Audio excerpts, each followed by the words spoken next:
Hi guys, இன்னைக்கு இந்த வீடியோவில் என்ன பார்க்க போறோம்னா என்னோட யூடியூப் சேனல் எப்படி நல்லா க்ரோத் ஆயிடுச்சு, மந்த்லி ஏர்ன் பண்ண ஆரம்பிச்சிட்டேன், அதை பற்றி தான் பார்க்க போகிறேன். என்னோட ஒரு சப்ஸ்கிரைபர் ஒருத்தர் கேட்டிருந்தாரு, அதாவது ப்ரோ இவ்வளோ வந்துட்டீங்க, உங்களோட சக்ஸஸ் பற்றி போடுங்க, அப்போ தான் எங்களுக்கு எல்லாருக்குமே யூஸாக இருக்கும். ஏன்னா ரியல் லைஃப் சக்ஸஸ்ங்கிறது வேற.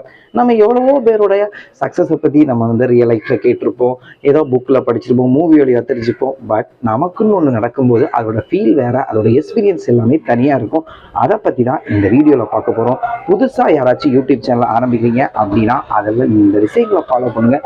கண்டிப்பாக நீங்கள் க்ரோத் ஆவீங்க. இது மட்டும் இல்லாமல் கண்டிப்பாக நீங்கள் வந்து மந்த்லி ஏர்ன் பண்ணவும் ஆரம்பிச்சிருவீங்க. சரி, இதை பற்றி தான் ஃபுல் அண்ட் ஃபுல் இந்த வீடியோவில் சொல்ல போகிறேன். வாங்க வீடியோக்குள்ளே போகலாம்.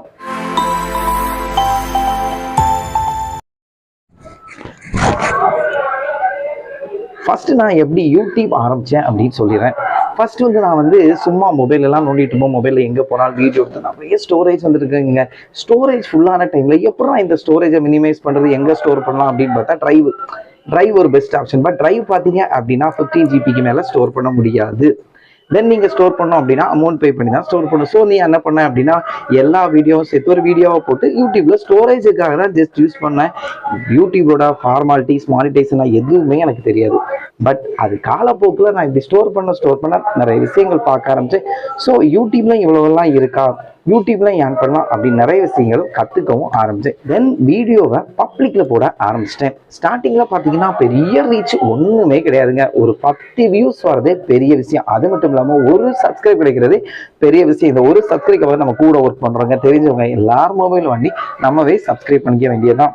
இப்படி தான் பண்ணிட்டு இருந்தேன். பட் வீடியோஸ் வந்து பெரிய அளவில் ரீச் ஆகலை. சரி என்ன பண்ணோம், சரி ஷார்ட்ஸ் போட்டால் சப்ஸ்கிரைபர் நிறைய வரும் அப்படின்னு என் ஃப்ரெண்ட்ஸ் எல்லாம் சொல்ல ஷார்ட்ஸ் போட ஆரம்பிச்சு. ஷார்ட்ஸ் பார்த்தீங்கன்னா அதை விட மோசங்க. கிட்டத்தட்ட 1K வரதே வந்து ஒரு 10-15 ஷார்ட்ஸ் போட்டால் ஒரு ஷார்ட்ஸ் 1K வரும். அதில் ஒரு 5 சப்ஸ்கிரைபர் வருங்க. இப்படி கிட்டத்தட்ட வீடியோ போட எனக்கே ஒரு காலத்தில் வந்து எதுக்குடா நம்ம இப்படியெல்லாம் கஷ்டப்படணும். சில வீடியோலாம் பார்த்தீங்கன்னா ராவு பகலாக உட்காந்து எடிட் பண்ணி எதுவும் போட்டால் ஒன்றுமே வராதுங்க. 100 வியூஸே, அதாவது 10 வியூஸ் ஒரு 50 வியூஸ் வந்துச்சு, 50 100 வந்துச்சு. 100 தாண்டதே பெரிய விஷயமா இருந்துச்சு. என் ஒய்ஃபு நான்லாம் சேர்த்து ஐயோ நிறைய ஃபீல் பண்ணாத காலங்களே இல்லை. சரி இதை ட்ராப் பண்ணிடுவோம், இன்னைக்கு கொஞ்ச நாள் போட வேணாம்னு கொஞ்ச நாள் வந்து நான் என்ன பண்ணிட்டேன் அப்படின்னா அப்படியே யூடியூபையும் விட்டுட்டேன். பட் நிறைய வீடியோஸ் பார்ப்பேன் யூடியூப்ல எப்படி இம்ப்ரூவ் ஆகுறது அப்படி எல்லாருமே சொல்லுவாங்க. நீங்கள் ஒரு வீடியோ பிடிக்குன்னா பேசிக்காக அதை பற்றியே போட்டுட்டே இருங்க, அப்போதான் ரீச் ஆவீங்க அப்படி இப்படி நிறைய டிப்ஸ் சொல்லுவாங்க. என் மனசுலோட அப்படிலாம் கிடையாதா, எது போட்டாலும் ஓடாது அப்படின்னு தான் தோன்றிச்சு. தென் என்ன பண்ணேன் அப்படின்னா ஒரு மாதம் கேப்பு பிறகு திரும்பவும் போட ஆரம்பிச்சிட்டேன். அப்பவும் பார்த்தீங்க அப்படின்னா பெருசாக ஒன்றுமே ஓடலை. இடையில ஒரு வீடியோ வந்து 1 மில்லியன் வந்து ஓடிடுச்சு, ஒரு ஷார்ட்ஸ். கிட்டத்தட்ட அதில் வந்து 5K சப்ஸ்கிரைபர் எல்லாமே வந்து 5K வந்துச்சு. அதுக்கப்புறம் பார்த்தீங்கன்னா எதுவுமே ஓடாது. அதாவது அது மட்டும்தான் ஓடிச்சு, மற்ற வீடியோலாம் 1K 2K அப்படிதான் ஓடிச்சு. பெருசாக ஒன்றுமே பண்ண முடியாது. ஏன்னா மானிட்டைஸ் ஆகுனா 10 மில்லியன் ஷார்ட்ஸில் வியூஸ் வேணும், இல்லைன்னா 4000 வாட்சிங் ஹவர்ஸ் பெர் 1 இயர்க்குள்ள வேணும். இந்த கண்டிஷனில் இருந்தாலும் ஒன்றுமே பண்ண முடியாது. திரும்பவும் வெறுத்துட்டேன். திரும்பவும் கொஞ்ச நாள் கேப் விட்டு திரும்பவும் ட்ரை பண்ண ஆரம்பிச்சேன். திரும்ப நான் பேசி போகிறது கப்புள்ஸ் அது ஏகப்பட்டது போட ஆரம்பிச்சிட்டேன். எல்லாமே ஃப்ளாப்பில் தான் முடிஞ்சிச்சு. இது வந்து ரியல் ஃபேக்டர். எல்லாருமே சொல்லுவாங்க யூடியூப் சேனல்ஸ் இடையில விட்டுட்டு போவாங்க அப்படின்னு. அது ரியல் ஃபேக்டருங்க. எனக்கே போர் அடிச்சிச்சு, எதுக்குடா ட்ரை பண்ணி. இது மட்டும் இல்லாமல் கண்டவங்கடியெல்லாம் நம்மளை கழுவி ஊற்றுவான், எதுக்கு உனக்கு இந்த தேவையில்லா போலப்பா அப்படின்னு ஏகப்பட்ட விஷயங்கள் கழுவி ஊற்றி என் காலையும் கேட்க ஆரம்பிச்சிச்சு. அதாவது ஃபர்ஸ்ட் வந்து நான் வந்து ஒரு சப்ஸ்கிரைப்புக்காகவே என் ஃப்ரெண்டு மொபைலெல்லாம் வாங்கி சப்ஸ்கிரைப் பண்ணி கிட்டத்தட்ட 500 சேர்த்தேன், நிறைய தெரிஞ்சவங்க எல்லாமே பண்ணி. தென் ஒரு வீடியோ 1 மில்லியன் ஓடி கிட்டத்தட்ட 5K வந்துச்சு. 5K கொஞ்சம் கொஞ்சமாக 6-7 ஆரம்பிச்சு. நானும் திரும்ப அப்புறம் வீடியோ போட ஆரம்பிச்சேன். தென் இடையில எனக்கு ஒரு ஐடியா ஒன்று தோணுச்சு. ஜஸ்ட் ஒரு இடத்துல பார்த்து ஒரு வீடியோ பார்த்து ஒரு ஐடியா தோணுச்சு. அந்த வீடியோவை போஸ்ட் பண்ணேன். பட் அது கை கொடுத்துச்சா அப்படின்னு பார்த்தீங்கன்னா கண்டிப்பாக இல்லை. அந்த வீடியோ போட்டேன், அப்படியே விட்டேன். சரி இந்த ஐடியா வேணும், ஒரு வீடியோ தான் அந்த ஐடியா தோணுச்சு நிறைய போட. பட் அதை விட்டேன், அதுவும் ஓடலை அப்படின்னு.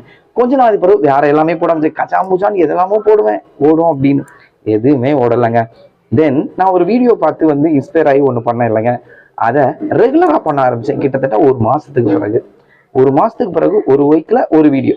பட் அந்த வீடியோ கொஞ்சம் கொஞ்சமாக, அதாவது என் ஷார்ட்ஸ் ஒன்றா 1 மில்லியன், இதெல்லாம் 2-3 அப்படிலாம்.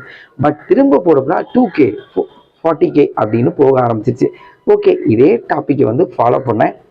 நீங்கள் என்ன என் சேனலை நீங்கள் ஃபாலோ பண்ணியிருந்தீங்க அப்படின்னா தெரியும் நான் எந்த கைண்ட் ஆஃப் வீடியோ இப்போ போட்டுட்ருக்கேன் அப்படின்னு. ஃபாலோ பண்ணாதீங்க, கண்டிப்பாக இப்போ பாருங்கள். பார்த்தீங்கன்னா நான் சொன்னேன் இல்லை, இந்த ஒரு வீடியோ பார்த்து இன்ஸ்பயர் ஆனேன். இதே டாப்பிக்கை பேஸ் பண்ணி நிறைய வீடியோ வந்து மேக் பண்ண ஆரம்பிச்சிட்டேன். அதாவது வீக்லி ஒன்ஸ் போட்டதை ட்வைஸாக மாற்றினேன். தென் பார்த்தீங்கன்னா டெய்லி ஒரு வீடியோ. பட் எல்லாமே அடுத்து கிளிக் ஆயிடுச்சு. ஃபர்ஸ்ட் யூடியூப்ல கிளிக் ஆச்சோ என்னவோ, இன்ஸ்டாவில் செம்ம கிளிக் ஆயிடுச்சு. எல்லாருமே வந்து கமெண்ட் பண்ண ஆரம்பிச்சிட்டாங்க. அது வந்து என்ன சொல்றது, ஒரு 100 கமெண்ட் வந்துச்சுன்னா ஒரு 50-50. ஒருத்தன் பாசிட்டிவாக பண்ணுவான், பட் நெகட்டிவ் பற்றி நம்ம யோசிக்கவே கூடாது. பாசிட்டிவ் மட்டும்தான் எடுக்கணுங்க. நிறைய பேர் வந்து என்ன சொல்றது, நல்ல விதமாக பண்ணியிருந்தாங்க. எப்படி யோசிக்கிறீங்க அப்படியெல்லாம் சொல்லி எனக்கே ஒரு இன்ஸ்பயர் ஆகி அப்புறம் பார்த்தீங்கன்னா டெய்லி ஒரு ஷார்ட்ஸ் அந்த மாதிரி போட ஆரம்பிச்சிட்டேன். அப்புறம் கிட்டத்தட்ட ஒரு எனக்கு தெரிஞ்சு இது வரைக்கும் ஒரு 20 வீடியோ கிட்ட மில்லியன் கணக்கில் ஓடிடுச்சுங்க. இப்போ பார்த்தீங்க அப்படின்னா, அதாவது 1K ஃபாலோவர்ஸுக்கு கஷ்டப்பட்டேன்னா, இப்போ பார்த்தீங்க அப்படின்னா என்னோட சப்ஸ்கிரைப் பண்ணிக்க 1,50,000க்கு மேலே. கிட்டத்தட்ட ஒரு 2 monthsல 1.5 லட்சம் சப்ஸ்கிரைபரை பிடிச்சிட்டாங்க. அதாவது ஒரே டாபிக், எல்லாரும் சொல்லுவாங்கல்ல, ஒரே டாப்பிக்கை பேஸ் பண்ணி போங்க, அப்போ தான் க்ரோத் ஆக முடியும் அப்படின்னு. பட் அது ரியல் ஃபேக்டர் தாங்க. இப்போ ஒரே டாப்பிக்கை பிடிச்சிட்டேன், ஒரே டாபிக் தான், பட் அந்த கண்டென்ட் தான் கொஞ்சம் கொஞ்சம் வேற, பட் பேஸ் ஒன்று தான். இப்போ ஒரு ஷார்ட் நீங்கள் போட்டீங்க அப்படின்னா சும்மாவே குறைஞ்சது 10K ஓடுங்க. ஆனால் ஏகப்பட்ட வீடியோ 1 மில்லியன் மேலேயும் ஓடிச்சு. பட் எனக்கு சப்போர்ட் பண்ண எல்லாருக்குமே நன்றி. பட் ரொம்ப ஸ்ட்ரகிள் ஆகி தான் இந்த நிலையை அடைஞ்சேன். இப்போ எதுக்கு இந்த வீடியோ பார்த்தீங்க அப்படின்னா, புதுசாக நிறைய பேர் யூடியூப் சேனல்லாம் ஆரம்பிப்பீங்க. அவங்க எல்லாம் யோசிப்பாங்க எப்படிலாம் நம்ம வந்து மேலே வர்றது அப்படின்னு. ஒரே வழிதாங்க, ட்ரை பண்ணிகிட்டே இருங்க. ஏதாச்சும் ஒரு வேலை ஒன்று கிளிக் ஆகும், அதை ஃபாலோ பண்ணுங்கள், மேலே கண்டிப்பாக வந்துடுவோங்க. இப்போ பார்த்தீங்க அப்படின்னா வந்து என் சேனலை பேஸ் பண்ணியே, அதாவது நான் ஆரம்பித்த பிறகு நிறைய பேர் ஆரம்பித்தாங்க. அதாவது நான் போடுற டாப்பிக்கே அவங்க எடுத்து அவங்க வீடியோ மேக் பண்ணி போடுறாங்க. அவங்களுக்கும் நல்லாவே ஓடுது. அதில் ஒரு நமக்கு ஒரு சந்தோஷம் என்னன்னா, பேஸ் நம்ம தான், நம்ம ஐடியாவை தான் அவங்க திருடி போடுறாங்க, அவங்களுக்கும் நல்லாவே ஓடுது. சரி, இப்போ நீங்கள் எல்லாம் கேட்கலாம், இல்லை ஏர்னிங் எப்படி வந்துச்சு அப்படின்னு கேட்குறீங்களா? ஏர்னிங் பார்த்தீங்க அப்படின்னா வந்து நிறைய பேர் வெளியே சொல்ல மாட்டாங்க, நான் சொல்லிடுறேங்க. எனக்கு வந்து மானிட்டைஸ் ஆகி கிட்டத்தட்ட 2 months ஆயிடுச்சு. என்னோட ஃபர்ஸ்ட் மந்த் ஏர்னிங் பார்த்தீங்க அப்படின்னா கிட்டத்தட்ட ஒரு 25K சம்திங். பட் நானே எக்ஸ்பெக்ட் பண்ணல யூடியூப்லாம் இவ்வளோ சம்பாதிக்கிறாங்களா அப்படின்னு. பட் ஸ்டார்டிங்கில் எல்லாருமே சொல்லுவாங்க யூடியூப்ல போனோடனே வந்து கார் வாங்குற அது வாங்க. பட் இப்போ தான் புரியுது ஏன் வாங்குறாங்கன்னு. First month salary 25K plus வந்துருச்சுங்க. பட் செகண்ட் மந்த் இனி தான் வரணும். பட் 25+ நீங்கள் எப்பவுமே எதிர்பார்க்க முடியாது. உங்கள் வீடியோ நல்லா ரீச் ஆனால் மட்டும்தான் வந்து நீங்கள் ஹை லெவலுக்கு போக முடியும். ஸோ புதுசாக யூடியூப் ஆரம்பிக்கிறவங்க ஸ்டார்டிங்கில் வீடியோ ஓடலையே, ஆனால் சில பேருக்கு செம்மையாக ஸ்டார்டிங்லேயே ஓடுங்க.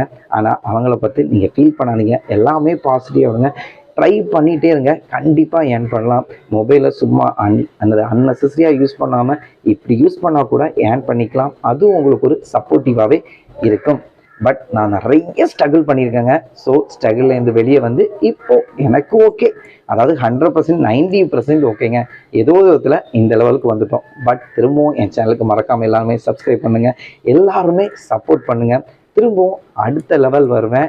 எனக்கு சப்போர்ட் பண்ண எல்லாருக்குமே ரொம்ப தேங்க்ஸுங்க. நெக்ஸ்ட் என்னோட டார்கெட் பார்த்தீங்க அப்படின்னா 1 மில்லியன் சப்ஸ்கிரைபர்.